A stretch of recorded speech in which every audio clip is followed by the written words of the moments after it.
Salut tout le monde, c'est Ginji, on se retrouve pour du Ginji DR, donc Mario Brix sur le jeu de rôle, et là on va faire une petite vidéo, on va pas dire un peu spéciale parce que ça le fait pas trop, mais on va faire une vidéo où justement je vais faire une petite rétrospective sur ma table, et donc ce qui va se passer c'est que j'ai pas un mais deux invités, donc le joueur Jean, donc qui est euh, voilà, ici, désolé Sœur Ok. Yoa. Et Salut. aussi, Bon, joueur que vous aviez déjà vu en live, qui est Andrew. Donc, salut Jean et salut Andrew. Salut les gars. ouais. Voilà. Et donc, ce qu'on va faire, c'est qu'on va faire une rétrospective sur la table. Mais avant, je voudrais que Andrew se présente. Donc, est-ce que tu peux te présenter pour que les gens en sachent un peu plus sur toi? Ok, ok. Salut tout le monde. Je m'appelle Andrew.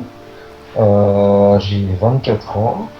Je fais du jeu de rôle depuis à peu près 6 ou 7 ans maintenant. J'ai commencé il y a à peu près 7 ans avec Genji. Et c'était mon premier MJ. Mon premier jeu de rôle, c'était évidemment le sien, donc Soulstorm. Et depuis, je me suis un petit peu diversifié. J'ai tenté plusieurs jeux de rôle différents sur plusieurs tablets, mais je continue à jouer avec Jinji régulièrement et avec Jean aussi. Voilà. Voilà. Et donc, du coup, c'est vrai que l'idée, elle a l'air un peu bizarre, mais pour resituer dans le contexte, surtout aux deux invités qui sont là, parce que je pense qu'ils ne regardent pas mes vidéos tout le temps, mais je parle très très peu de mes activités en partie. Alors ça, c'est pour plusieurs raisons. Donc la première, c'est que évidemment, je n'aime pas trop parler de mes parties, parce que j'ai surtout une volonté de pédagogie dans le jeu de rôle, en fait quand je veux parler du jeu de rôle sur la chaîne.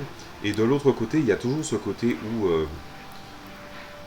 on explique que c'est chiant, que d'autres personnes, qu'en fait, que tu racontes ce que tu fais avec tes aventures à d'autres personnes.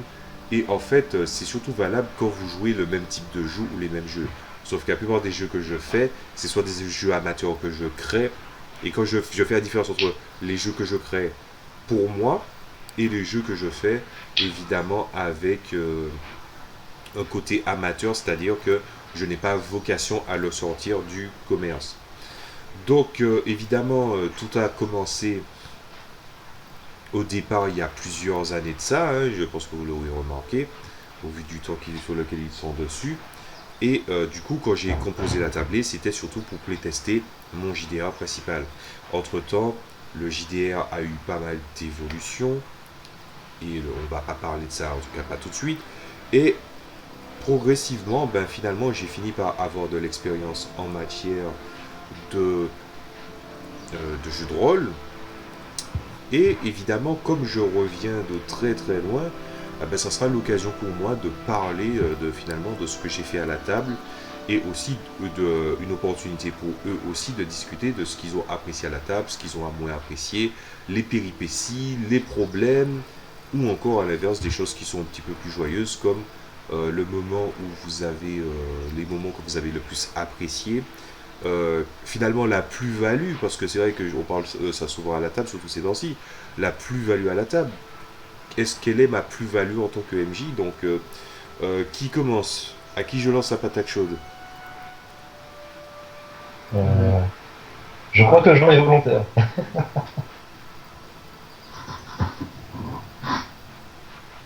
Jean? Ah, c'est à moi de commencer. Je sais pas, tu veux commencer? Vas-y. Bref. Alors, bon, ok, d'accord. Alors, déjà, pour commencer, par rapport, si on devait parler de toi, Jinji, en fait, déjà, vu que tu étais mon premier MJ, donc, et que je te connaissais déjà plus ou moins, au début, j'avais pas spécialement d'avis. C'est par la suite des parties que, en fait, j'ai commencé à avoir une opinion sur le sujet. Et en fait, pour faire ça, je trouvais que tu étais quand même assez précis dans les attentes que tu avais par rapport à nous. Mhm. Et en même temps, j'avais quand même du mal au début en tout cas, à aller dans. Enfin, j'avais quand même du mal à trouver ma direction. C'est-à-dire, vous avez vu comment je jouais avec Kyria, j'étais pas vraiment présent dans la table à ce moment-là. Mm. Effectivement. Et en fait, non, ce que je veux dire, ce que j'aurais dit aussi, on te sent, en fait, franchement, moi, mon avis là-dessus, c'est que tu es très impliqué dans ce que tu fais. Et ça se voit beaucoup, que ce soit dans les discussions qu'on a dans le jeu même ou à l'extérieur, je veux dire, quand on se parle. Euh, Tu as déjà réfléchi à pas mal de, comment dire, pas, en fait, il y a beaucoup de sujets que tu as déjà, sur lesquels tu as déjà réfléchi, que tu présentes dans le jeu. Mhm. Et je pense que ça, c'est surtout ça qui fait ta plus-value, c'est-à-dire le côté recherche, le côté, qu'est-ce que j'ai envie de dire aujourd'hui, tout ça, tu vois. Ok, d'accord. Ok. Disons que je trouve ça bizarre, mais ok. Andrew, du coup. Ben, en ce qui me concerne par rapport à mes débuts avec toi, Jimmy, ben, ce qui m'a... Je pense que l'une des choses que j'ai acquis très vite grâce à l'expérience et le début avec toi, hein, c'est une certaine rigueur en fait. Même si je ne l'ai pas toujours eu au départ, je me rends compte que petit à petit ça s'est installé dans ma façon de jouer. Et je me suis surtout rendu compte quand j'ai été confronté à d'autres tablés, c'est que tu fais preuve d'une certaine rigueur, mais pas la mauvaise rigueur dans la mesure où je me suis jamais senti obligé de faire quoi que ce soit, mais je le faisais parce que je comprenais l'intérêt de faire les choses avec une certaine rigueur et de les faire correctement. Et c'est vrai que le jeu de rôle, au départ, c'est quelque chose que, à l'époque où je ne jouais pas encore, j'avais beaucoup entendu parler de jeux de rôle, mais je n'avais jamais pu expérimenter. Et je regardais ça d'un œil assez intéressé. Surtout que quand j'ai commencé, j'étais très intéressé par les univers fictifs, les univers de fantasy et les jeux en général. Et quelque chose qui m'est très vite venu, c'est un sentiment de découverte dû au fait que le premier univers auquel j'ai été confronté en jeu de rôle, c'est Solstra, donc Solstra Universe. Et j'ai tout de suite eu ce sentiment d'émerveillement lié au fait que c'était un univers très vaste, très construit, mais pas vertigineux du tout en fait. C'était confortable. Et ça l'est toujours d'ailleurs. Et c'est quelque chose qui me plaît beaucoup. Et je pense que c'est en grande partie dû à ta façon de narrer, de construire l'univers que tu as. Donc je pense que ce serait ça tes grandes qualités en tant que MJ, c'est ta capacité à construire un univers, à développer ses thématiques et surtout à laisser le choix du choix à tous les joueurs. Oui, mais pour rappeler quand même, pour expliquer un truc quand même aux gens qui nous écoutent, ce n'est pas du tout de la fantaisie, hein, mon JDR principal. C'est un mélange de vraiment pas Oui, mal de effectivement. choses. En fait, par facilité, des gens le mettront dans les inclassables. Mm. Voilà. C'est vrai Si que c'est un mélange de fantasy, de SF, de plein de choses. Et du coup, qu'est-ce que j'allais dire? Ben forcément, le temps a passé depuis la création. Là, on commence à aller sur les 9 ans quand même, je crois, si on fait le calcul. Euh, c'est pas 8. Je crois que c'est 8. Ah oui, c'est 8 si tu comptes, effectivement, j'avais un petit peu commencé avant. Donc si, évidemment il y a beaucoup de chemin parcouru, il y a eu aussi pas mal de joueurs qui sont rentrés et qui sont sortis de la table et vous avez fait partie des réguliers. Euh, Quelle est ton opinion en fait, je te demande pas des noms ou des choses comme ça, mais quelle est ton opinion globale des autres joueurs sur les mentalités, sur la façon d'agir, sur la plus-value? En ce qui me concerne, je trouve que truc avec les autres joueurs, c'est que, en fait, il y avait deux écoles par rapport aux autres joueurs. Les gens qui sont venus pour tester entre guillemets et qui ne sont pas restés longtemps parce que, tout simplement parce qu'ils avaient autre chose à faire. Et les gens qui, comment dire, qui sont venus, qui essayaient de s'investir, mais qui n'arrivaient pas à apporter une plus-value, ou qui n'arrivaient pas à s'intégrer à la table. Et En on a été effet. plusieurs fois confrontés à ce problème-là. Je dirais aussi qu'il y avait des gens qui étaient surtout venus par curiosité et qui sont partis assez rapidement parce qu'ils se sont rendus compte que c'était pas un truc qui était fait pour eux. Aussi. C'est vrai aussi. Voilà. Et donc, Donc, mon opinion par rapport à ces gens-là est pas spécialement mauvaise, hein. mhm, Je me dis juste que le JDR, c'est une activité qu'on peut aimer ou pas, hein, ce n'est pas une obligation. Mais je pense que c'est surtout une activité qui fait réfléchir pas mal de personnes, qui leur donne envie d'essayer parce qu'ils sont curieux par rapport à ça. Parce que le JDR ne s'est démocratisé au grand public que très récemment, hein, avec les séries comme Aventure ou ce genre de choses. Mais avant oui. ça, on entendait forcément parler des Donjons et Dragons et ce genre de choses. Mais c'était pas vraiment quelque chose qui était ouvert au grand public et beaucoup de gens se posaient des questions. Ouais, on va pas revenir là-dessus puisque Josué et moi, on a déjà traité ça avant sur certains justement sur certains événements du jeu de rôle en France parce que aux États-Unis, l'intensité n'a pas baissé. Oui, il y a toujours des connards qui viendront dire comme partout hein, dans les pays quand il y a un problème. Si c'est pas le jeu vidéo, c'est le jeu de rôle. Si c'est pas le jeu de rôle, c'est le cinéma. Si c'est pas le cinéma, c'est vous voyez un petit peu comment ça fonctionne. Sauf que en fait, Ouais. ça a failli mettre du plomb dans l'aile en France. Donc du coup, comme j'expliquais, on est resté en sous-marin très longtemps en activité holistique. Et là, en fait, le jeu de rôle commence à être, on commence à avoir un renouveau, mais pas forcément pour le bien de tout le monde. Ça, je peux me permettre de l'ajouter. Les gens qui te font des jeux de rôle, ils te greffent un système qui existe déjà dans un univers et qu'il n'y a pas vraiment de plus-value, sinon que tu paies un livre d'illustration à 45 euros, le livre de base, n'est-ce pas? Plus compliqué. Ça s'est un peu calmé à ce niveau-là. Mm. Les gens commencent à voir que niveau financement participatif, soit c'est un truc solide qui appartient à une maison d'édition, soit la personne qui est en face commence à se méfier.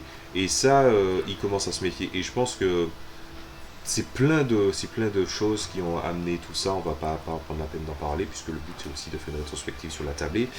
Euh, alors, une fois qu'on a fait cette présentation, cette introduction sur le jeu de rôle, tout ça, euh, une fois que vous avez parlé de tout ça, la question qui est à se poser, c'est avec le temps, forcément, vu que j'en ai parlé forcément dans mes vidéos, donc ça se sait, il y a eu une baisse en matière d'implication. Est-ce que vous pouvez expliquer ça ou est-ce que vous avez un mot à dire par rapport à ça?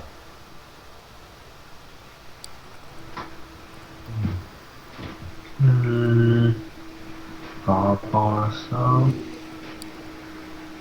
Alors là, tout de suite, non, bizarrement. Ok. Andy? Non, pas particulièrement en ce qui me concerne. Ok, d'accord. Mhm.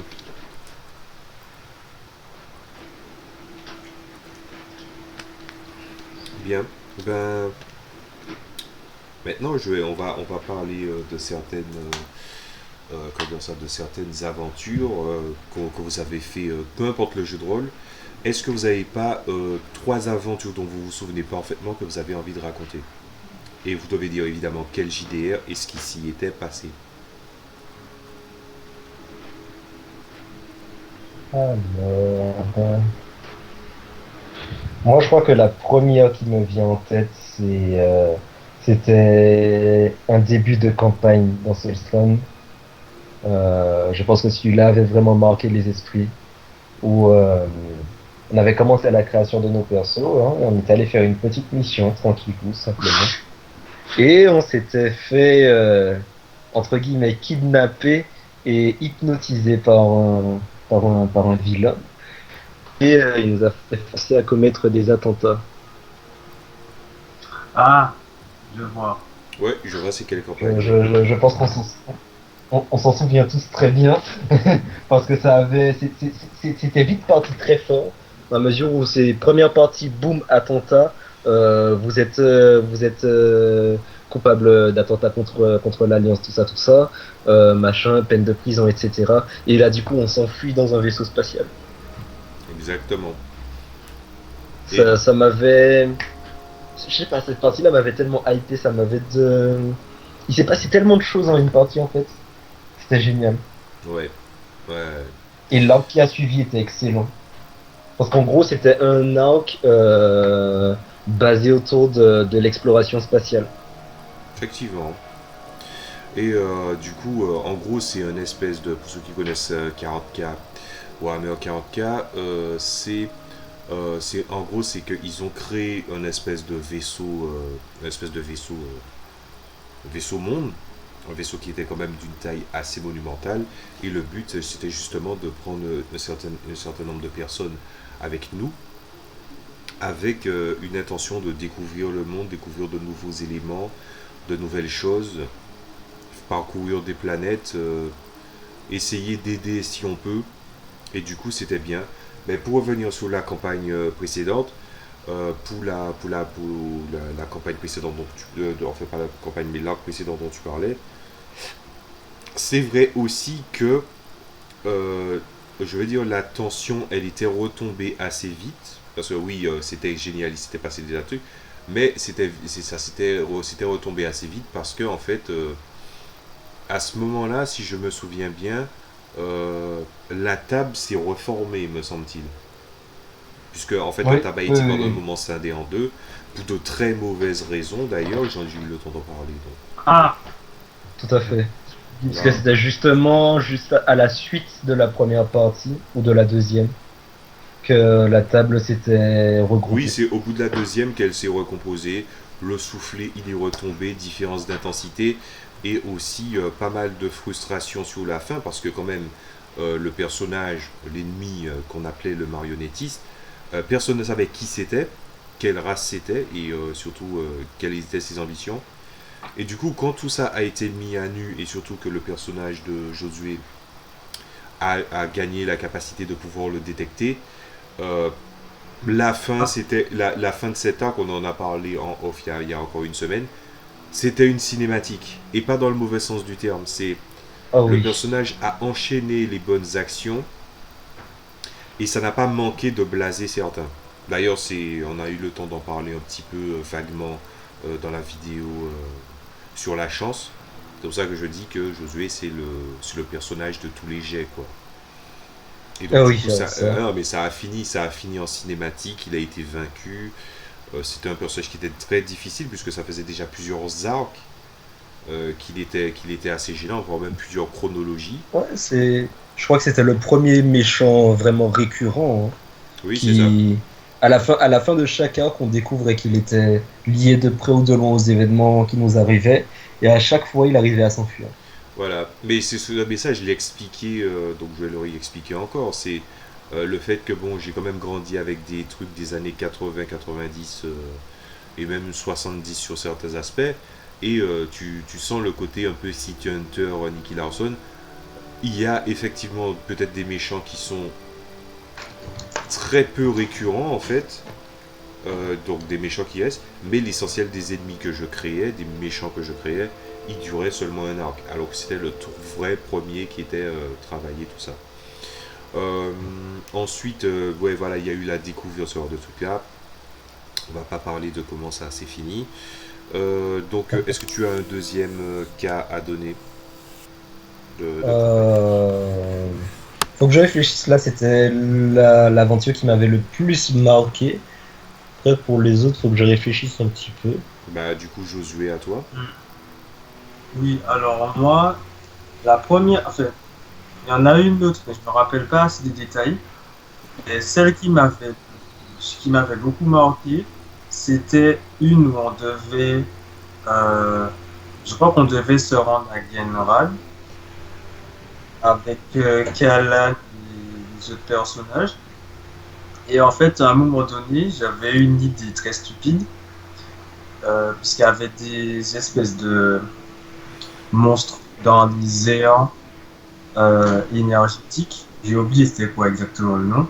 En fait, j'ai voulu aspirer leur pouvoir. Et en fait, j'avais fait un échec critique et en fait, Kalan avait été possédé par eux. Et en fait, il y avait Andrew avec son personnage qui... euh, attends, c'était pas toi, c'était...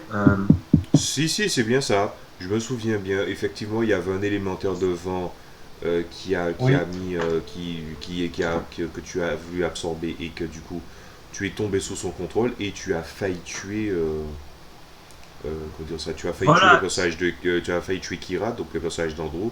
Et à ce moment-là, ce qu'il a vraiment sauvé, c'est le Drake de Foudre Noire que tu avais avec toi à ce moment-là, je crois, Ouais, qui s'est transformé et qui a eu une évolution un peu à part.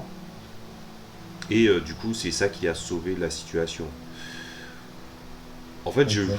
c'était vraiment une partie assez spéciale, quoi. Donc toi, c'est ce que tu retiens. Oui, il y avait ça. En fait, il y avait la partie avec les Chihuahuas, mais j'ai oublié c'était quoi le contexte. Donc, Oh mon dieu, cette partie avec, avec le ça, chihuahua. c'était la toute première Oh, partie du oh, match. c'était infernal. Oui, c'était ta première partie à toi et à un autre joueur aussi. Où en fait, alors mon personnage qui était un peu plus expérimenté en tant qu'aventurier, vous avez conduit dans une mission et on était tombé sur un groupe de chiens sauvages dirigé par un chihuahua. Oh mon dieu. Ah oui, non mais c'est une règle simple. Peu importe l'univers que je fais, si vous voyez des chihuahuas ou que ça ressemble de près ou de loin à un chihuahua, faut fuir. Je sais pas Oui, non, pourquoi, mais courez, c'est courez. là. C'est-à-dire que dans Solstran, alors je me suis fait. On s'est fait bolos, on était trois, hein, trois quand même aventuriers, pas dégueulasses en termes de statistiques, en termes d'acquis. On s'est fait défoncer, on a frôlé la mort contre des chihuahuas, ok? Et dans un autre jeu, d'accord? Donc je crée mon personnage, je fais une partie, tout ça, machin. Et à un moment, je croise un chihuahua. Donc je vois qu'il commence à concentrer une attaque dans sa bouche, je me dis non, je vais pas rester là, je cours. Le chien a fait un ultra laser. Je suis mort parce que le chien fait un ultra laser. Je suis mort. J'étais... Le Non, chien mais m'a tué les gens. chien Non mais dans ça l'univers va, de... parce que le deuxième JDR que je crée, parce que c'est de ça qu'il parle, euh, comment dire ça? C'est un jeu qui est difficile. Mais Oui, oui. c'est ce jeu bon, tous les jeux que je fais sont plus ou moins difficiles à un certain degré. Mais il y a même des cas où il y a des gens qui sont morts au tuto, quoi. Plusieurs fois. De façon légitime. Il faut De toujours façon expliquer que c'est de légitime. façon légitime. C'est pas un problème d'équilibrage ou quoi que ce soit. Toujours Après, de il faut dire façon que ce légitime. jeu-là, c'est le jeu de la baston. La description du jeu, c'est baston, baston, baston. Exactement. Alors moi, il y a plusieurs événements que je retiens au niveau des campagnes et au niveau des arcs narratifs. Donc déjà, l'arc qui était très inspiré, j'étais dans cette mouvance un peu fantasy, assez sombre, enquête, machin, c'était l'arc d'Altrista. Voilà, parce que là, c'était Oui, pas j'y là, pensais justement. voilà, là c'est pas ah là là, on va se battre, on est géniaux, on est tout puissant. Là on n'est pas des héros. Là, on va se faire rouler dessus, on se fait défoncer. Euh, les, c'est, en fait, il y a plein de choses qui mènent. Ça m'a montré aussi que je suis capable d'écrire un scénario d'enquête proprement. Il y a plein Ouais. d'éléments qui fait que la personnalité des personnages était les personnages ont toujours été ont eu comme dénominateur commun, même le personnage qui a été recréé à la va-vite a toujours eu en fait un approfondissement de sa personnalité et de son histoire assez fort. Et là, c'était encore pire que ça puisque c'était réglé un conflit de royaume et d'ordre royal, tout ça. Ben, du coup, Altrista, pour moi, c'est un des arcs mémorables parce que c'est à ce moment-là où j'ai commencé à me dire que il fallait que je mette le haut là sur certains trucs. Et surtout après qu'on ait interrompu la campagne d'avant de manière impromptue puisque j'avais fait un déménagement. Donc j'avais plus du tout envie de continuer et j'avais envie de relancer en fait pour expliquer aux gens. Il y avait une chronologie qui était le playtest 1, le playtest 2, puis quelques campagnes. Donc il y a la campagne de l'âge d'or, puis la deuxième campagne après l'âge d'or, que j'appelle tout simplement l'âge d'argent. Et ensuite, à ce moment-là, on a fait l'arc Altrista qui a été l'arc d'introduction pour les personnages, mais on a fait une autre chronologie. Et l'histoire s'était passée différemment. Puisqu'on avait déjà beaucoup avancé dans l'histoire, ah ben, Altrista c'était pour mettre le haut là, pour dire c'est une nouvelle chronologie, mais c'est aussi une occasion de montrer plus de choses. Parce que quand vous créez un jeu, évidemment vous avez peut-être des fois, ça arrive, plein d'endroits à montrer, plein d'univers sur de choses là, sauf que vous vous dites, dois-je montrer cet endroit-là parce que, en fait, pas parce il n'y a pas de choses à y voir, mais tout simplement parce que chaque endroit a une ambiance bien particulière. Et du coup, c'est à ce moment-là, ça a commencé à rajouter d'autres éléments. Donc là, Caltrista, c'était assez compliqué, surtout il y a eu ton personnage en plus, Andy, qui était mort à Ah cause ouais, je suis mort à la fin de cette du partie. gars qui avait une bombe alchimique. Il s'est fait exploser, ça a fait sauter, ça a fait complètement sauter un château et tu faisais partie de ceux qui malheureusement n'en sont pas réchappés. Et puis il y a aussi le cas on en a parlé avec la présentation de Josué, le cas où malheureusement son personnage a foutu la merde. Il se prend un coup de sniper, le personnage de Josué se prend un coup de sniper, il veut savoir d'où vient le tir. C'était con. Non, non, laisse-moi redécrire la scène parce que c'était génial. Ah non, mais En fait, redécris là, il n'y a pas de souci. nos personnages sont en train de marcher au milieu d'une plaine, d'accord? Et là, il y a un tir de sniper qui sort de nulle part, qui passe devant nous. Ok? Donc, première réaction de nos personnages, on va se mettre à couvert, puisqu'il y a une forêt un peu plus loin, on va se cacher dans la forêt. Et là, tu as le personnage de Josué qui dit je regarde d'où vient la balle, sans se mettre à couvert. Je vous laisse deviner ce qui s'est passé Ouais. ensuite. Ah, c'était génial. Ah, mais- Voilà, on va dire que ce jour-là, j'avais pas du tout de bon sens. Voilà, on va dire ça comme ça. Ah, mais c'était chaud. Après, bon, ben, du coup, ça, c'est un des premiers trucs qui est marquant. Ensuite, évidemment, il y a la campagne, il y a la campagne de l'Exodus, donc c'est-à-dire quand on a décidé de prendre le vaisseau après avoir vaincu le marionnettis pour aller voyager. Malheureusement, c'est pas allé bien loin. Encore une fois, je préfère ne pas parler du pourquoi c'est pas allé bien loin. Ensuite, même s'il faut pas mentir, bon là je vais un petit peu discuter avec, même s'il faut pas mentir que l'interruption de cet arc m'a fait chier, ça a amené pas mal d'autres choses et que, à leur spoiler, pour ceux qui vont faire la saison 2 là, bah, il est probable qu'on fasse quelque chose de similaire. Parce qu'en saison Ah, 1, c'est en saison 1 vos personnages de votre campagne actuelle ont été informés qu'il y a un problème avec un ancien empire qui finalement sont devenus des alliés aussi et qui en fait se déséquilibrent dans la galaxie au niveau géopolitique. Ça a posé pas mal de soucis. Et donc, du coup, c'est pour ça que, par exemple, on est en 2102. J'ai dit que c'est le début du premier mois 2103 qu'on y va. Et regardez déjà ok. ce qu'on se mange dans la gueule. Donc, est-ce qu'on est Ah prêt à oui, non, non, partir? Est-ce qu'on n'est franchement. pas prêt? Je peux pas dire. Je ne sais même pas. Voilà, c'est pour ça que j'essaie de bosser sur la préparation de la saison 2. Mais il y a eu ça. Mais ensuite, il y a pas mal. À partir de l'arc d'Altrissa, donc du début de la nouvelle chronologie jusqu'à présent, donc chaque arc qu'on a fait dans cette deuxième chronologie, il y a eu des choses qui sont monumentaux. Par exemple, il y a le moment où on se. Il y a l'arc que toi tu. En fait, il y a le scénario que toi tu as raté, Andy, où les personnages étaient à Mhm. Traz, donc dans Ouais. son endroit avec une forte inspiration grecque, mythologie Ouais. grecque, grecque antique. Et c'était intéressant puisque on a vu des personnages qui étaient eux-mêmes assez intéressants. En fait, il n'y a pas une seule personne à la table qui avait un cliché. Et ça, c'est bien en fait. Je pense que c'était. Non, mais là, c'était le grand nettoyage, si tu vois ce que je veux dire. Il y a pas mal de joueurs qui, on va dire, euh, ont posé problème ou c'était vraiment gênant. Et du coup, il y en a, bon, il y en a qu'on a viré, il y en a qui sont partis. Et donc c'était tant mieux. Donc c'était vraiment le grand coup de balai. Et nous qui, enfin certains d'entre nous qui pensions au début que le manque de joueurs allait poser problème, au contraire, c'est les meilleures campagnes qu'on ait jamais jouées. Déjà, il y a la campagne sur la planète Eltaïs, Yes. Oh mon qui dieu. était, Mais j'allais la citer aussi celle-là en tant que campagne choquante. Je sais pas si tu as remarqué, mais les débuts d'arc à chaque fois ils sont. ah ouais, non mais, C'est juste excellent. Les ah, débuts de mais c'était, campagne. c'était violent parce que la campagne d'Eltaïs, voilà, ce qui s'est passé, c'est que c'était une campagne assez compliquée puisque c'est une campagne qui a duré 3 épisodes, trois Ouais. parties.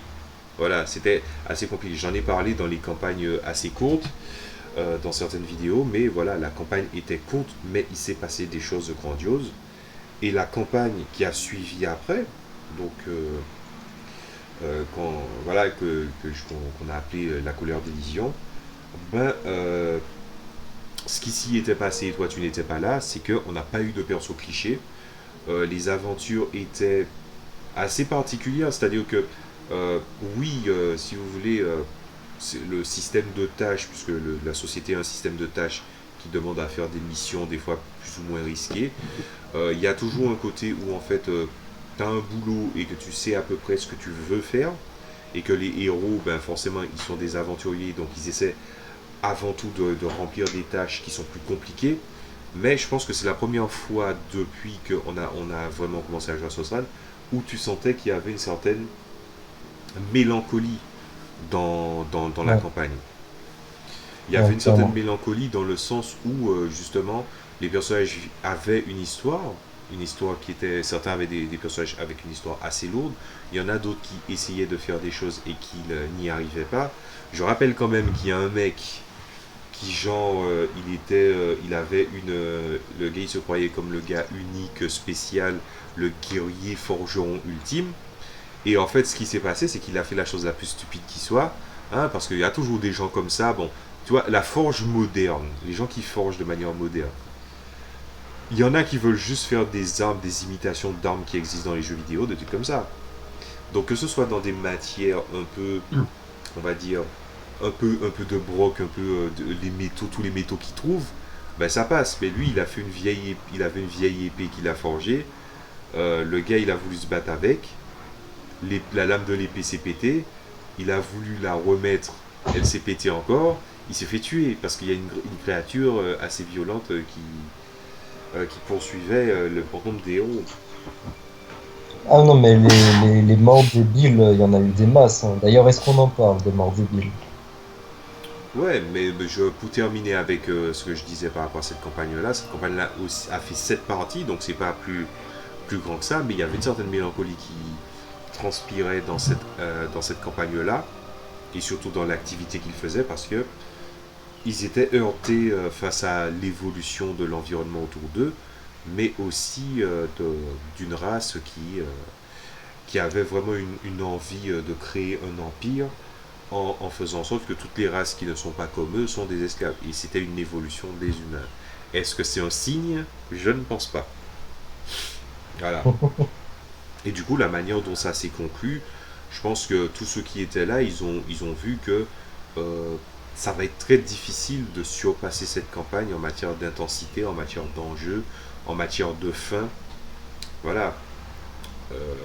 Après, bon, si tu veux passer vite fait aux morts débiles, j'essaie de voir s'il n'y a pas d'autres campagnes.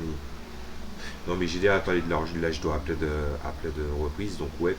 En Ok. matière de mort débile, est-ce qu'il y a eu Non, parce qu'en beaucoup fait, de quand tu morts as parlé de débiles? ça, il y en a une qui m'est particulièrement venue en tête, et c'était la première partie d'un joueur qui avait créé son personnage et tout. C'était un phénix. Et on lui avait dit, oui, bon, cette partie-là est assez compliquée, ne fais pas de conneries, bon, on t'envoie un endroit où il y a des Ah, créatures mais ça, dangereuses, j'en ai n'interagis parlé, pas ça, avec. j'en ai parlé Tu en dans as un déjà parlé RPG, de oui. celle-là? Ah, mais j'étais obligé.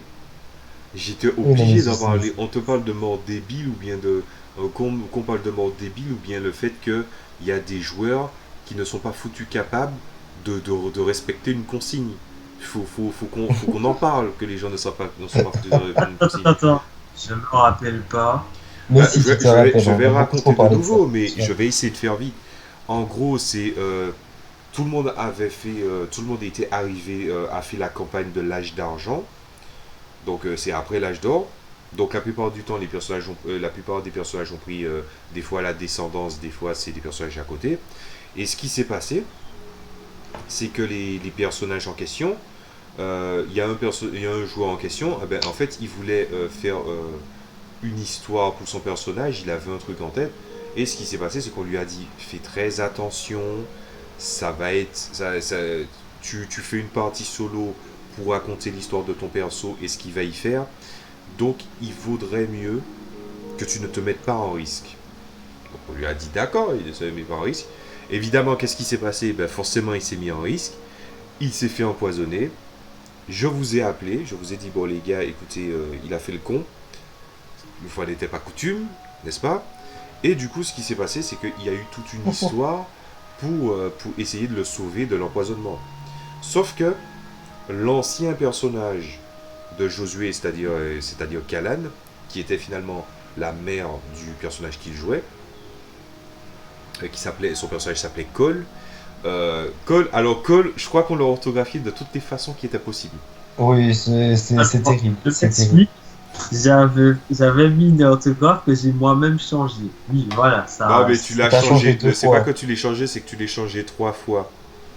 Trois fois Voilà, en en fait, trois t'as changé semaines. 2 fois de toi-même et la troisième fois, tu as changé parce que les gens n'arrêtaient pas de l'orthographier d'une autre façon, donc tu l'as écrit d'une autre façon. Ah non, mais on l'a orthographié de toutes les façons possibles, quoi. Final, Au final, je crois que je l'ai nommé autrement. Ah bon?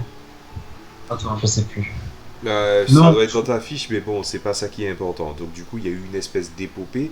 La mère du personnage, du personnage qui s'appelle Cole, c'est Kalan, et elle aurait pu soigner. Mais on a dit non. On joue la descendance, d'accord, mais en fait, la descendance, fallait prendre en compte un petit truc assez important, c'est que quand, dans la chronologie, dans l'histoire du monde, forcément quelqu'un fait quelque chose de grand, la descendance a toujours une espèce de complexe de vouloir faire mieux et de ne pas Mhm. dépendre trop de la famille. Et donc du coup, ça a été vraiment gênant. Donc on a dit non, on va pas faire appel à elle. Donc on a cherché tous les trucs pour essayer de trouver les antidotes. On a tout tenté. On n'a pas réussi, donc du coup on y est allé. Et du coup, ce qui s'est passé, c'est que on est retourné, on a demandé de l'aide à Kalan, on l'a soigné, donc elle a fait apparaître une espèce de colibri. Et le colibri, c'était du 50-50.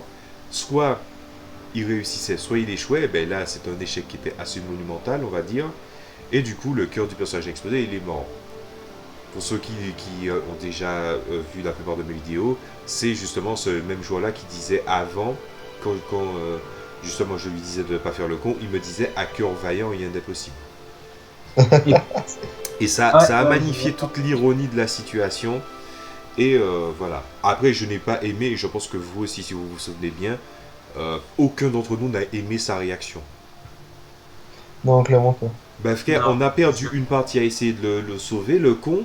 Et qu'est-ce que le gars fait? Le gars, il essaie de trouver des coupables, de dire ouais, non mais les autres, vous n'avez pas fait suffisamment d'efforts. Voilà Et je quoi. crois Alors, qu'on était on n'était pas on était en vrai, donc c'est-à-dire qu'on est resté toute une après-midi à essayer de le sauver. oui, oui, c'était une partie IRL. Oui, à ce Et moment-là, je jouais en on a, IRL. je précise quand même qu'on a perdu une partie de plus à essayer de le sauver. Voilà. Parce que ça arrivait souvent. Oui, c'est vrai qu'on lui a souvent sauvé les miches. Parce que le gars, il n'est pas foutu de se maintenir, de se contenir. Voilà. C'est pour ça que j'ai contrasté un petit peu ce que Josué avait dit dans la dernière partie sur la chance et la fortune, que je lui ai dit que ce n'est pas tant forcer le destin que de jouer les contestataires. Et ce n'est pas tant une volonté thématique par rapport à la fortune, c'est que je pense vraiment qu'il se mettait dans des situations de merde et il le savait. Voilà. Mais on va pas parler de ça parce que c'est vrai qu'on pourrait parler de ce qui s'est passé négativement à la table, mais vaut mieux faire toutes les morts nulles avant. Donc, est-ce que vous avez une autre mort nue que vous avez à raconter Euh, je crois que c'était. Je crois que la deuxième mort qui me choque le plus, c'était celle de notre joueur qui joue actuellement mais qui n'est pas présent. Où on sortait d'un portail vers une autre dimension. Et là, on se fait encercler par l'équipe du méchant de l'arc actuel et le méchant qui se pointe en face de nous.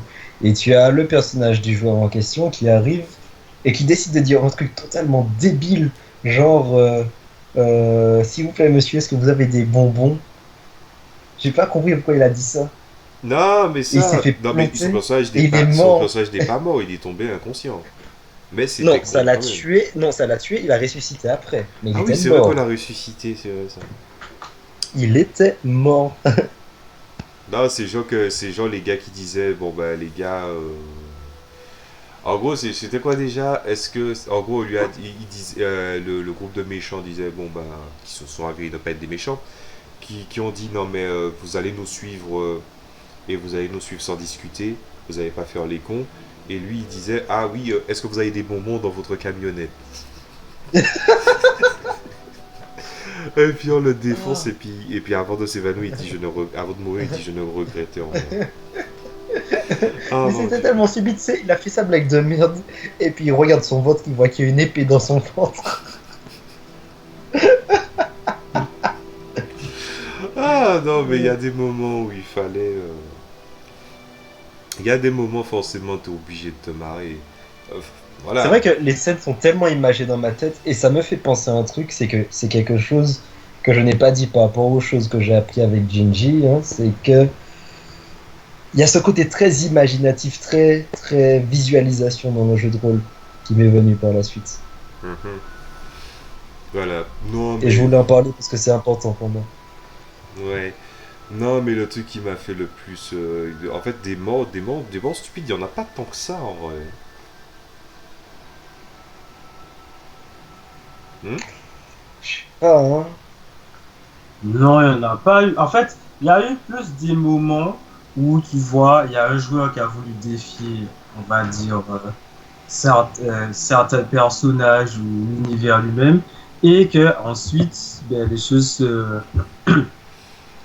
se peut retourner contre lui.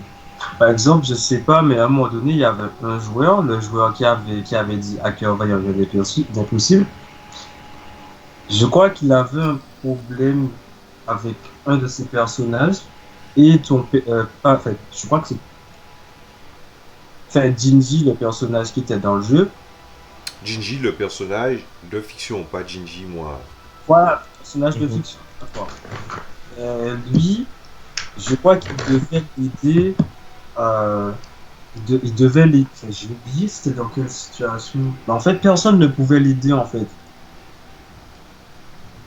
Il n'avait pas encore fini dans l'astral ou une connerie comme ça? Je crois, hein. Je crois que c'est ça. Je Il crois que a, il a fini pas mal de fois dans l'astral, donc ah oui, non mais ça il faut prendre le temps d'en parler. C'est en fait l'astral, c'est vraiment la définition astrale dans le sens ésotérique, c'est-à-dire que c'est un monde mystique assez étrange où pas mal de choses peuvent converger, coexister, ce genre de choses-là. Et en fait, c'est un phénomène qui arrivait assez souvent à ce personnage-là, en sachant qu'on lui disait de ne pas faire certaines actions parce que ça allait mener à cet endroit. Donc du coup, je pense que parmi les trucs négatifs, là c'est ajouté dans les trucs négatifs, il y a des moments, des joueurs restaient pendant 4-5 heures devant la table à rien foutre. Et je comprends pourquoi ils ont perdu. Au début, ils étaient impliqués, ils essayaient de voir quand les gens s'en sortaient, parce que des situations comme ça, finir dans un autre plan, dans un autre monde par accident, ça arrivait. Ouais. Voilà, c'était pas commun, mais ça arrivait. Mais au début, on avait une certaine implication quand ça lui arrivait. Puis au bout d'un moment, tout le monde finissait par être saoulé. Donc du coup, je disais aux gens, bon, les gens, faites ça où vous voulez. Bon, voilà, quoi. soit ils jouaient avec les dés, soit ils allaient jouer à Monster Hunter sur leur DS, soit ils faisaient les cons, quoi. Et Ouais, je pouvais pas leur dire non, parce que c'est vrai que à force d'être boulet, ben forcément tu perds, machin.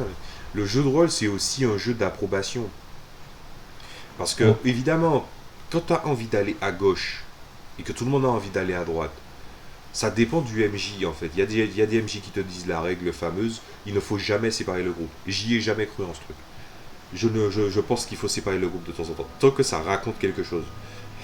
Et justement, c'est un point qui est assez intéressant parce qu'avec ce même personnage-là, c'est déjà arrivé qu'il allait dans une direction que les autres ne voulaient pas, et du coup, ça ne racontait strictement rien en 2 heures, 2 heures et demie. Et à chaque fois, ça arrivait souvent. Donc, comme le jeu de rôle, c'est un jeu d'approbation, au bout d'un moment, ben, quand tu fais de la merde et que les gens n'ont pas envie de savoir ce que tu fais, ben forcément, ils finissent par aller ailleurs. Et moi, je pense que c'est une bonne chose. Je ne vais pas dire aux joueurs, restez devant la table. Parce que même moi, ça ne m'intéressait pas en tant que maître de jeu. Et j'étais énervé. Vous C'est voyez clair. parce que, parce que si vous voulez, ils peuvent témoigner, le JDR principal, comme la majorité de mes univers, ont tendance à être dense et à être grand. Ce qui veut dire que je peux voir des trucs qui me surprennent et que des fois ça me demande un travail de recherche. Maintenant, j'ai plus trop ce problème, ça arrive assez vite maintenant.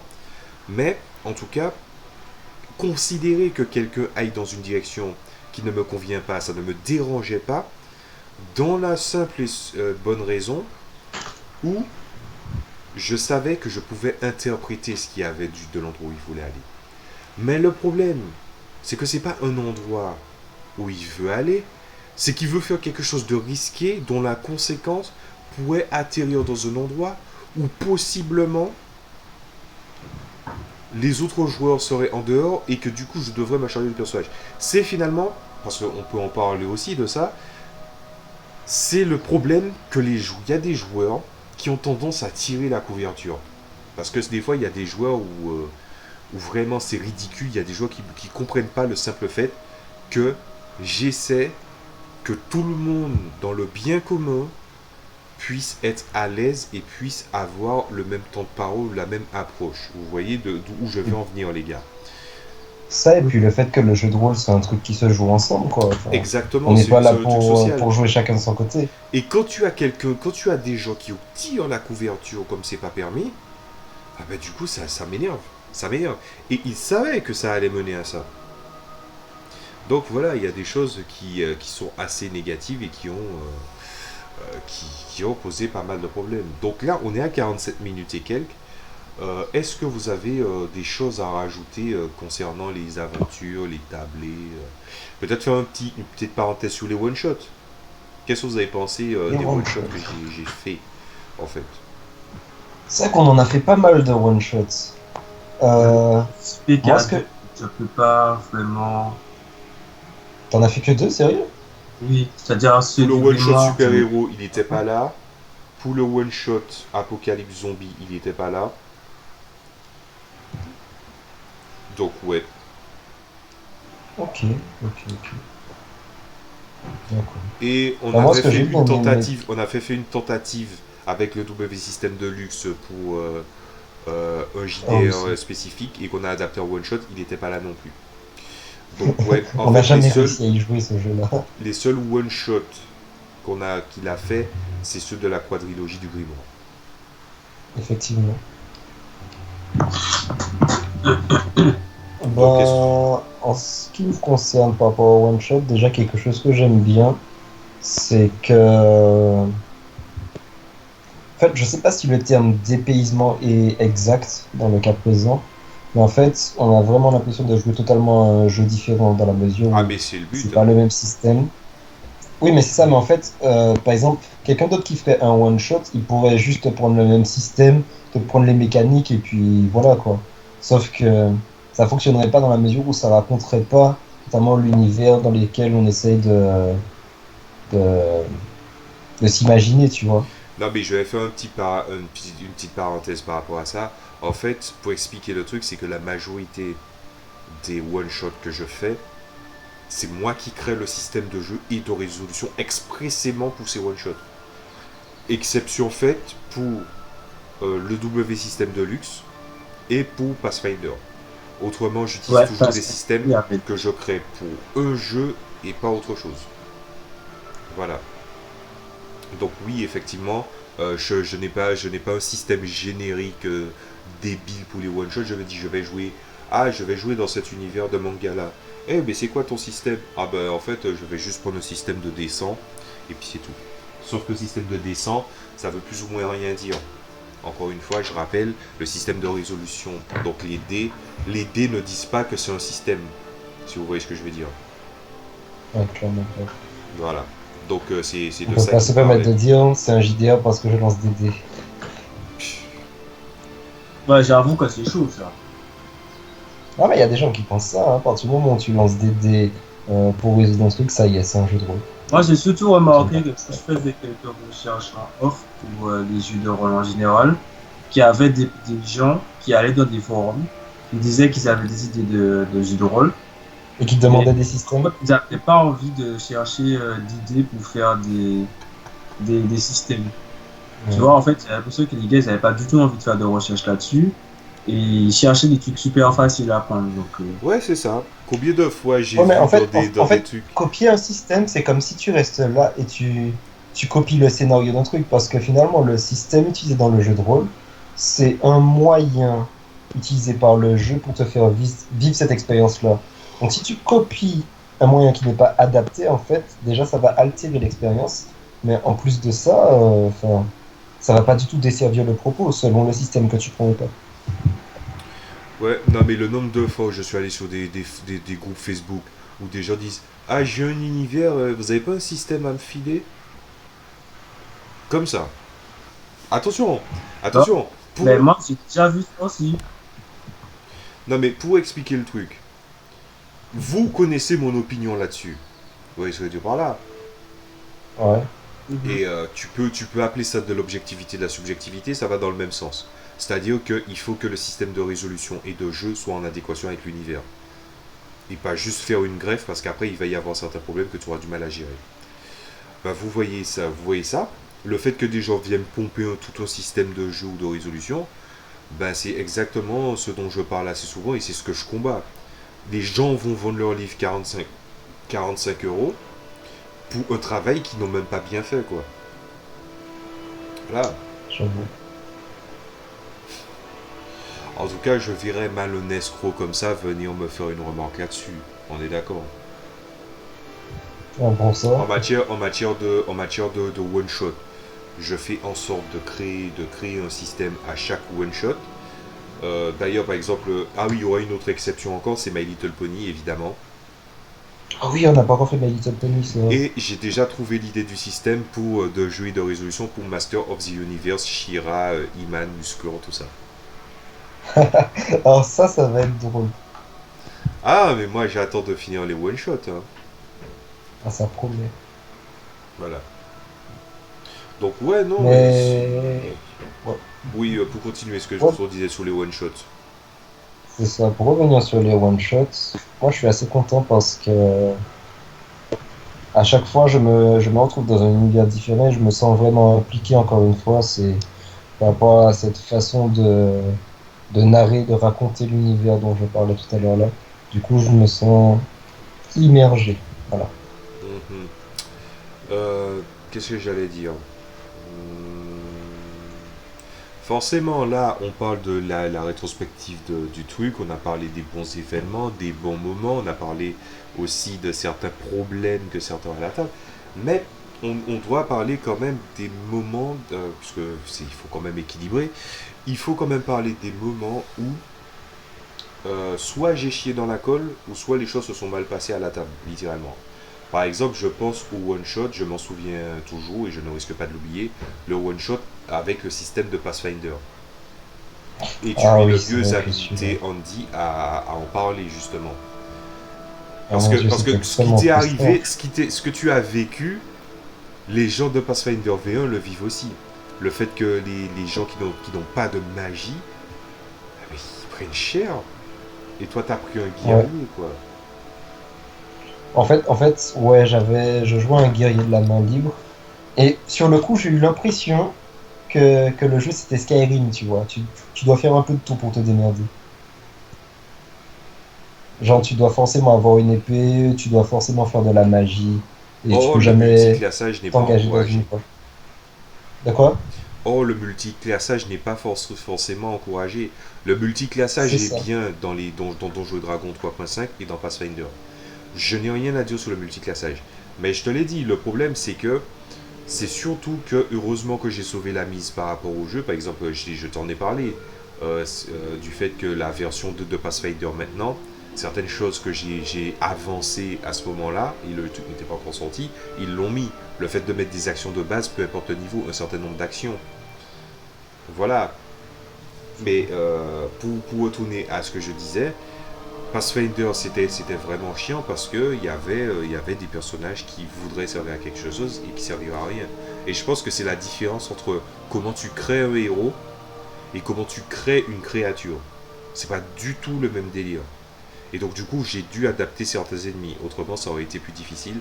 Mais je pense que j'ai un mauvais souvenir de ça parce que finalement, il y a des joueurs qui étaient frustrés parce que en fait, en matière de niveau, de puissance ou de ce genre de choses-là, eh ben, ils n'ont pas l'impression d'avoir été à la hauteur de ce qu'ils avaient envie de faire. Et moi, je Ouais. n'avais pas dissimulé ça. Moi-même, j'ai senti qu'il y avait un véritable problème par rapport à ça. Voilà. Après, je pense qu'il y a un truc qui pèse aussi, c'est que dans chaque one-shot de la quadrilogie du Grimoire, chacun, plus ou moins, est le héros de la quadrilogie du Grimoire une fois. Donc, c'est-à-dire que toi, Ouais. pour Final Fantasy, c'était toi, Andy, et pour Pathfinder, Mhm. c'était moi.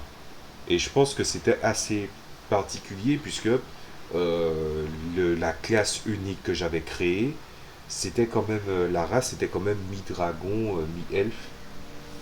Et je pense que ça, plus le chevalier dragon, qui était une sous-classe du chevalier, et en fait, c'était un mix entre la classe de chevalier et la classe d'oracle, pour être un petit peu cohérent avec mon personnage. Du coup, ça a été un peu compliqué parce que mon personnage a subi des évolutions qu'il n'a pas souhaitées. Voilà, n'est-ce pas, Josué? Ouais. Ouais, je me rappelle très bien. Ben voilà. Parce que, en fait, Josué, il a choisi une combinaison de classes, puisque on ne jouait pas dans l'univers de Pathfinder, on ne jouait pas dans Golarion. Voilà, Golarion in a nutshell, évidemment. Voilà. C'est une putain de coquille de noix, Golarion, je trouve. Et du coup, il pouvait jouer les Minotaurs. Voilà. Ouais, Puisque mais en bon, fait je on suis a très joué sur rapidement Isseria parti. qui est le monde de Warlords Battlecry. Donc du coup il pouvait jouer le Minotaur, il a joué Minotaur évangéliste.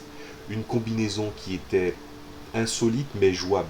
Mais que lui il ne jouait pas bien du tout. Et donc du coup j'ai dû hériter de ses capacités. Et vu que j'avais mis des mécaniques aussi extérieures pour essayer d'aider, ben c'était très très compliqué à la fin. Puisque mon personnage pouvait faire pas mal de trucs. Euh, mais vraiment, pour la scène de fin, c'est pas nous qui avons aidé, par contre. Ouais, Il y a non, eu de clairement ça. pas. C'est les armées qu'on a pu rassembler qui ont pu aider. C'est les elfes noirs qui finalement chassent des morts vivants et des démons. Alors qu'en fait, normalement, dans ce monde-là, il est vénère à la base. C'est les nains, c'est les. Voilà, c'est les elfes des bois, c'est les fées, c'est toutes ces races-là qui ont décidé de se rassembler. Et puis on a attaqué un boss. C'était un gangbang de 10 000 contre, enfin de 18 000 contre une seule personne. Ah oui, alors Donc c'était ça, vraiment mon chiant. Dieu. Pouh. Ah, c'était beau. C'était beau. Voilà. Mais voilà, sinon l'aventure en elle-même, elle était assez bien. Mais comme je disais, on va pour équilibrer, il faudrait qu'on parle aussi des choses négatives qui viennent de mon côté par contre à la table. Est-ce que vous trouvez qu'il y a des choses négatives qui viennent de mon côté à la table? Hmm.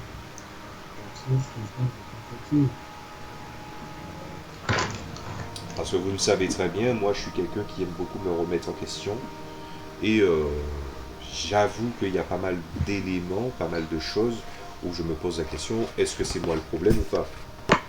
Bah, en fait, je suis quasiment sûr qu'il y a forcément eu des choses négatives que tu as fait. Mais le truc, c'est que comme tu te remets en question à chaque fois, ça reste pas très longtemps. Ah ben à ce moment-là, il faut savoir c'est quoi. Mais je sais plus, justement. Parce que, Euh, attention, moi, il y a des trucs que je ne regrette pas et je suis sûr d'avoir fait le bon choix. Avoir viré certaines personnes, j'ai fait le bon choix. Parce donc, que je pense que je suis assez magnanime pour que quand il y a un problème, je puisse agir de la bonne façon, en fait. Donc, il Mais y a en eu... fait, généralement, quand il y a un problème, tu prends quand même beaucoup de temps avant de réagir. Ah oui, Généralement.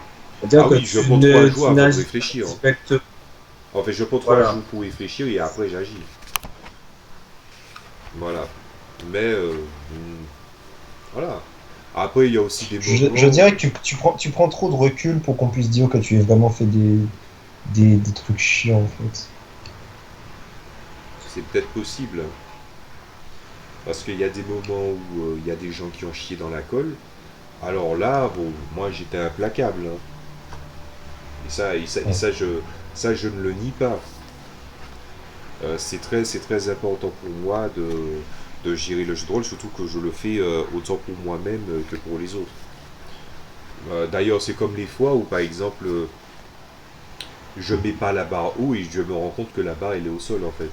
Tellement il y en a qui n'interviennent pas. Et du coup, je tape du poing sur la table. Voilà. Effectivement. Et qu'est-ce que j'allais dire encore? Ben, avec toutes ces expériences, tout ce qu'on a fait là, moi je pense qu'il y a eu plus de bons moments que de mauvais. Non, clairement plus de bons moments. Euh, mais aussi un truc que je Je trouve dis pas. important, c'est il y a aussi des moments où on a vraiment eu des fous rires, quoi. Et des vrais fous rires. Ah ouais. Avec ou contre certaines personnes. Ah non, mais il y en a qui Ah, cherchaient mais la merde aussi. c'était souvent les mêmes personnes. Faut être honnête. Oui, mais en même temps, Et c'est vrai qu'on a beaucoup ri. mais en même temps, quand tu es dans un univers qui est sérieux avec un cachet qui est plus ou moins sérieux, ben souvent, en fait, c'est une règle qu'il y a dans mes JDR, c'est que dans mes JDR, il ne faut pas ridiculiser les personnages. S'ils sont ridiculisés, c'est qu'en fait, il n'y a pas eu d'autre choix qu'ils soient ridiculisés. C'est-à-dire que la situation elle-même est ridiculisée. C'est qui avait balancé une lame de feu et puis il a visé un allié et puis il s'est fait écraser comme une merde là. C'était à toi que c'était arrivé, non, Andy? Euh, je crois que c'est l'autre joueur qui n'était pas là, je me suis pris une lame de feu dans le visage, oui. Voilà. Ah ben ça c'est à mourir de rire. Ou bien, ah là là, mon personnage, il suit la voie de l'eau, l'autre c'est la voie du feu, donc on va réussir. Ah non mais celui-là Mhm. c'est... Ah, je sais. Il y a un personnage dans Dipura. En fait, il avait fait un entraînement en solo, ça s'était mal passé. Il était à moitié transformé et sa copine de l'époque l'a vu comme ça quand il est rentré chez lui. Je me rappelle de ce moment-là. Aussi. Voilà. Ah oui, mon Dieu, j'étais ridicule. Ah, putain. Voilà. Non, il y a Oh, vraiment eu plusieurs trucs. Qu'est-ce que alors, j'ai... je me rappelle que le plus gros fou rire qu'on ait eu, c'est quand nos personnages fêtaient la nouvelle année. Ah non, mais... Comment ça? Je me- Quand nos personnages étaient bourrés et que, bon, pour raconter la situation, il y en a un qui a vomi par terre, d'accord? Mhm. Ok. Ensuite, il y en a un autre qui a glissé. Et comme si c'était dégueulasse, il s'est mis à vomir aussi. Et ça a fait un effet domino. Et on a tous glissé Je dedans. rappelle que c'était dans le réel, hein, pas dans la fiction. Non, mais c'était arrivé en fiction aussi. Quoi? C'était arrivé en fiction c'était arrivé en fiction parce que quelqu'un avait vomi devant le portail de téléportation. Ah mais Et en fait, oui. on était obligé de passer dedans pour Je- partir. Et à chaque fois, on faisait un jet pour ne pas tomber. Les gens glissaient et vomissaient encore. Ah non, mais c'était dégueulasse, hein. C'était Ah oui, c'est dégueulasse, vrai mais que vous ça m'a aviez tué. salopé la... J'avais complètement zappé cet élément-là. Mais le pire, c'est que c'est arrivé autant dans la fiction qu'en vrai, parce que finalement, il y Oui. en a qui sont allés vomir dans le canal dehors alors qu'on était près de la porte. Il y a des gens qui ont vomi près de la porte. Ah, vous avez déconné, hein. Ah, c'était ridicule. Voilà, c'est pour ça que messieurs, mesdames, hein, ne mélangez pas jeu de rôle et boissons. Ça Ouais, peut non, mauvais très plan. vite mal Mauvais, partir. mauvais plan. Qu'est-ce que j'ai à dire?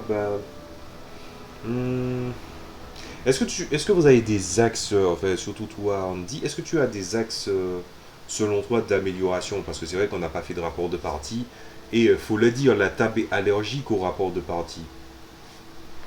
Ouais, j'ai l'impression que les gens prennent la fuite à chaque fois qu'on parle de ça. Ah mon gars, tu vois, Des axes d'amélioration me concernant, concernant la tablée en général. bah les deux. Euh, Me concernant, pour être honnête, je pense que je tiens le bon bout en ce moment. Donc je pense juste que je devrais poursuivre dans mes efforts, hein, parce que je remarque qu'on est de progrès en termes d'investissement dans mon personnage et aussi en termes d'écriture, hein, comme l'a montré ma dernière ellipse. Mhm. Donc je suis assez content de ça. Pour la table, hmm, qu'est-ce que je pourrais dire par rapport à la table? En vrai, je pense que globalement ça va, hein. Enfin, en tout cas pour les joueurs officiels pour le moment, tout se passe relativement bien, hein. Oui, effectivement. Peut-être le troisième joueur qui n'est pas là aujourd'hui, qui galère un peu à mettre en place ce qu'il veut avec son personnage, mais j'ai l'impression que tout va bien en fait. C'est C'est ce surtout qu'il au t'a niveau dit? des... Ben non, mais c'est ce qu'on pourrait supposer au vu de ce qu'il disait la dernière fois par rapport au fait qu'il pensait que quand son personnage n'était pas un pré-tiré, il galérait beaucoup plus. Il gagnait quoi? Tu te rappelles, il te disait la dernière fois que quand c'est pas un pré-tiré qu'il joue, il galère beaucoup plus à jouer son personnage. Ah non, mais en même temps, faut le dire, hein, quand je fais un prix tiré, il est propre. Déjà Oui, parce que c'est mais l'univers que j'ai moi, créé, mais aussi parce que j'ai vraiment une analyse d'optimisation, de préférence, de goût, de marge de liberté, ce genre de choses-là. C'est pour ça d'ailleurs que j'écris même si c'est vraiment à l'inverse de ma politique, j'écris des archétypes. oui, non, clairement. Mais moi, je pense justement que ce joueur-là ne galère pas autant qu'il le pense. Ouais, c'est ça que je me disais, parce que la fin de la saison 1, ça a montré Oui, très ça bien prouve qu'il tout le sait se contraire débrouiller, d'ailleurs. hein. Le seul truc Exact. qu'il a fait, qu'il a galéré, que oui, c'était un peu con d'y aller, c'est d'aller attaquer un vaisseau alors que lui, il est en train de voler, quoi. Parce qu'il y a une Oui, non, différence entre un il a fait vaisseau pire. et quelqu'un, quoi. Mais sinon, ouais, non, je pense pas qu'il galère, hein. C'est pour ça que j'ai été très surpris que tu me le dises. Mais pour expliquer un petit peu ce que Andy a voulu dire par joueur officiel, c'est qu'on a des joueurs à l'essai, en fait, pour l'instant. Le petit problème, c'est que, bon, bah, pour les joueurs à l'essai, est-ce que tu veux dire un mot là-dessus, Andy? Euh, je dirais que le seul problème pour le moment avec les joueurs à l'essai, ce n'est pas un secret, hein, c'est un manque surtout d'investissement, je pense. Ah, toi, tu, Et tu ça penses concerne tous les joueurs à littéralement que l'essai. c'est un manque d'investissement? Ben, pour celui dont on parlait tout à l'heure, Oui. enfin, je pense qu'il y a d'une part un manque de connaissances, hein, mais il y a aussi un manque d'investissement. Mais bon, les connaissances, ça va venir, tu vois, c'est pas si grave que ça. Mais pour moi, c'est surtout l'investissement qui pose problème. Et pour l'autre, on a discuté, ben, il est quasiment absent tout le temps.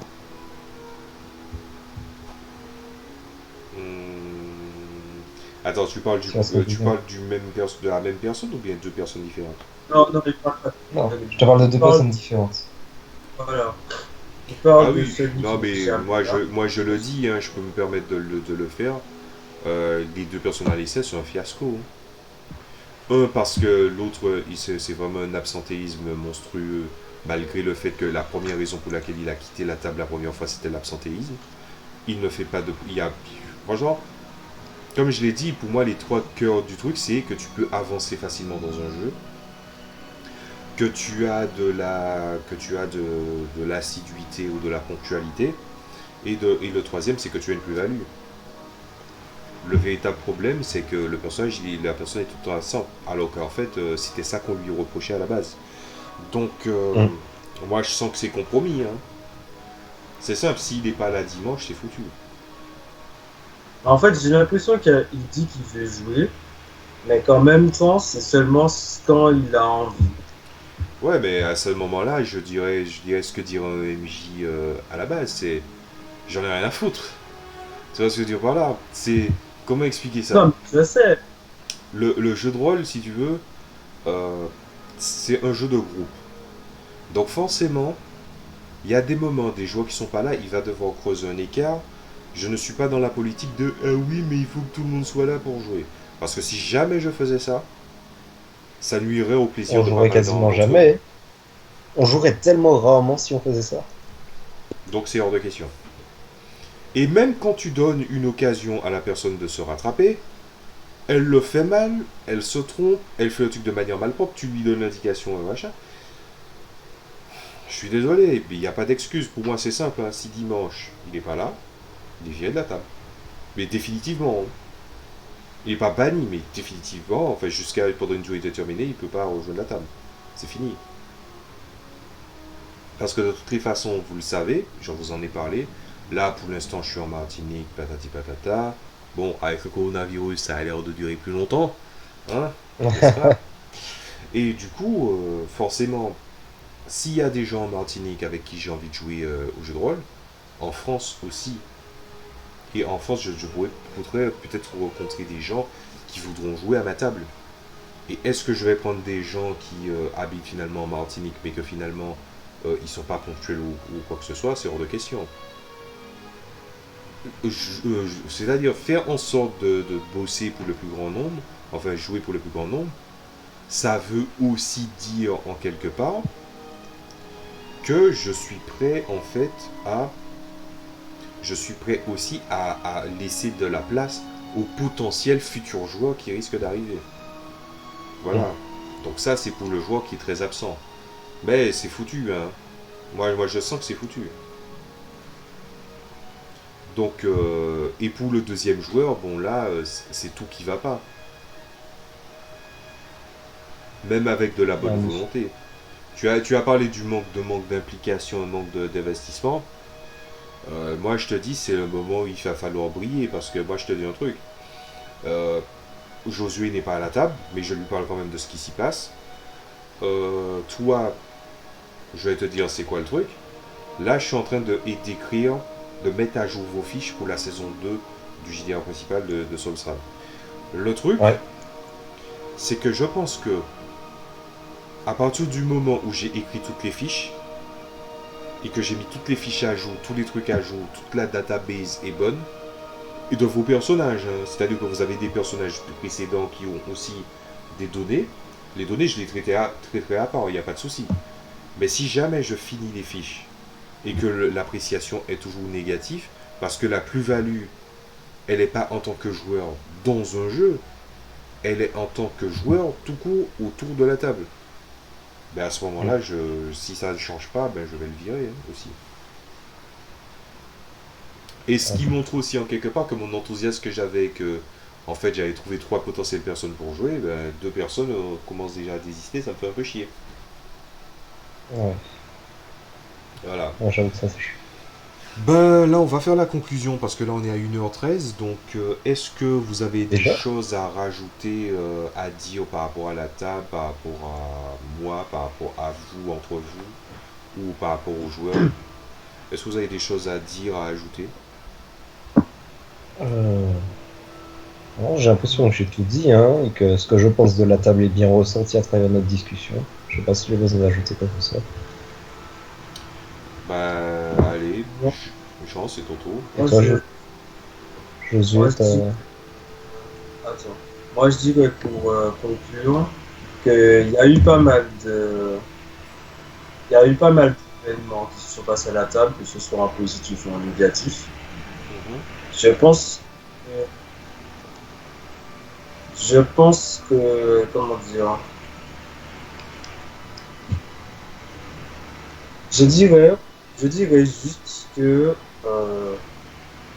les, comment dire, les parties, il y a eu des parties où franchement on a vraiment, en fait, tout s'est super bien passé, tout ça, d'autres c'était plus compliqué. Mais ta façon de gérer la situation en général, je trouve qu'elle est bonne. Par rapport à nous, bon, il y a eu des moments où on n'a pas été assez réactif, où on avait du mal à rebondir sur certaines situations. Mhm. Mais je, mais, mais je pense que malgré tout ça, on a quand même réussi à faire des parties super intéressantes. Et même des parties où j'étais pas là. Ok. Je sais pas.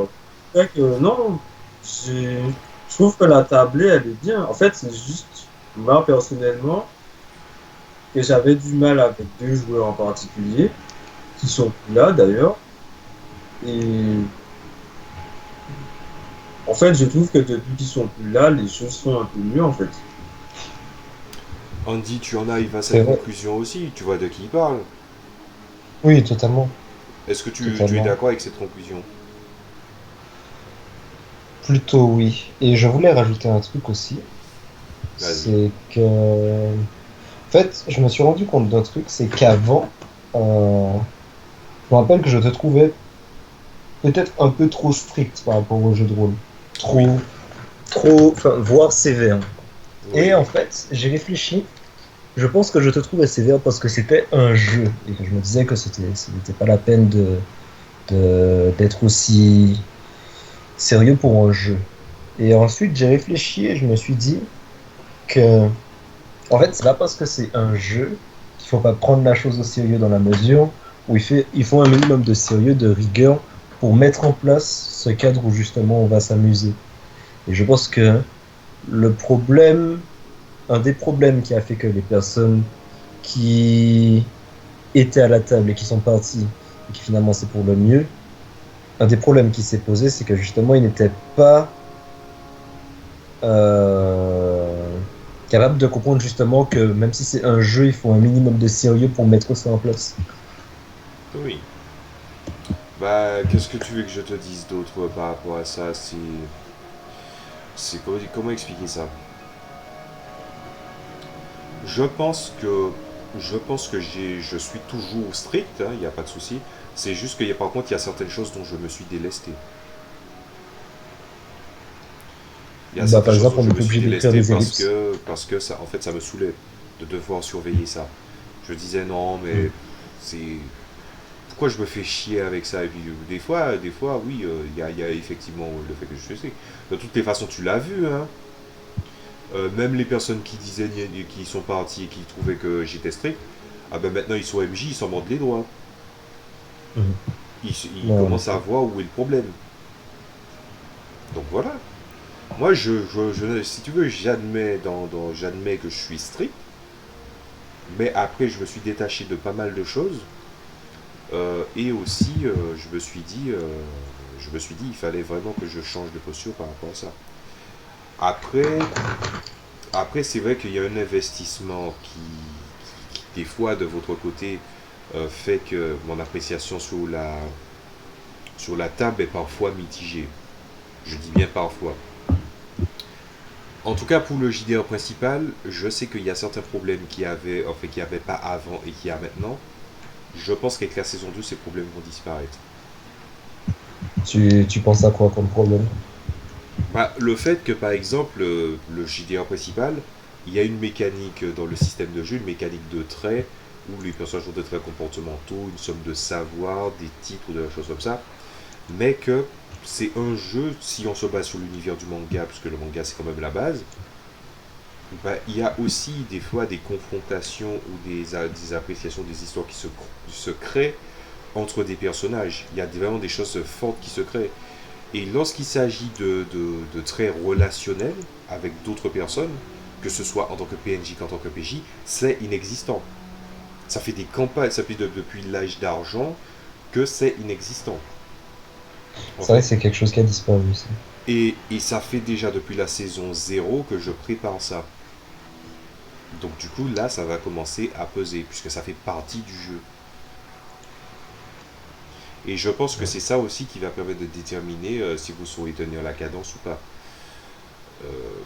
Est-ce que j'ai autre chose à rajouter? C'est que je pense que mon expérience à la tablée n'a jamais supplanté en fait les analyses théoriques que j'ai concernant le jeu de rôle. Par contre, ça m'est déjà arrivé par contre de revoir des fois mes attentes à la baisse et d'être déçu quand même. Donc Ah, le fameux syndrome je, de Dewey. je pense que du Je coup dirais pas ça. Moi, je dirais que c'est arrivé quand même assez souvent. Enfin, en tout cas, quand je discutais avec toi, j'avais cette sensation-là. Il y a des moments, ça allait super bien, et il y a des moments, tu étais un peu déçu. mhm, voilà. En tout cas, ce qu'on peut souhaiter là pour 2020, parce que ça va être une année de merde, hein. Voilà, faut l'avouer. Non, mais on peut dire, ça va pas être une année facile, franchement. Voilà. Voilà.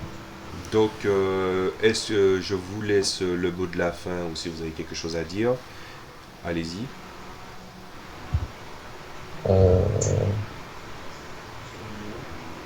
Je crois que j'avais dit, je crois que j'ai tout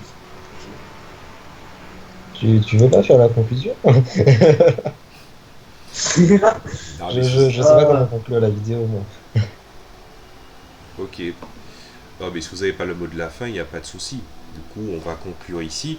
Donc, voilà, c'était Jinji, évidemment, Andrew et le joueur Jean, donc Josué, pour la rétrospective de ma table. Bon, ça va permettre un petit peu d'en dire beaucoup. Après, je pense aussi qu'il y a pas mal de choses qui sont passées à la trappe parce que, encore une fois, hein, je pense qu'ils le confirmeront, mais le JDR, le premier JDR que je crée, c'est celui que les joueurs veulent le plus jouer avant de jouer aux autres. Je me trompe? Ah, ça, clairement. Ben voilà. Donc, c'est pour ça on n'est pas rentré dans d'autres détails. Donc, je vous dis à tous à la prochaine fois. Bon, n'oubliez pas de laisser un pouce en l'air ou un pouce en bas si vous avez senti qu'il y a un truc qui cloche. Je parle pas spécialement aux gens qui n'ont pas aimé la vidéo. Voilà. N'hésitez pas à partager la vidéo et surtout n'hésitez pas à parler en commentaire si vous n'avez pas des questions, si vous n'avez pas des questions à nous poser ou ce genre de choses là. On sera ravi d'y répondre. Donc on vous dit à la prochaine fois pour enfin on vous dit surtout moi je vous dis à la prochaine fois. Je sais pas si c'est une vidéo sur le jeu de rôle ou sur le jeu vidéo. Donc allez, salut à tous. Plein de bisous! À toutes.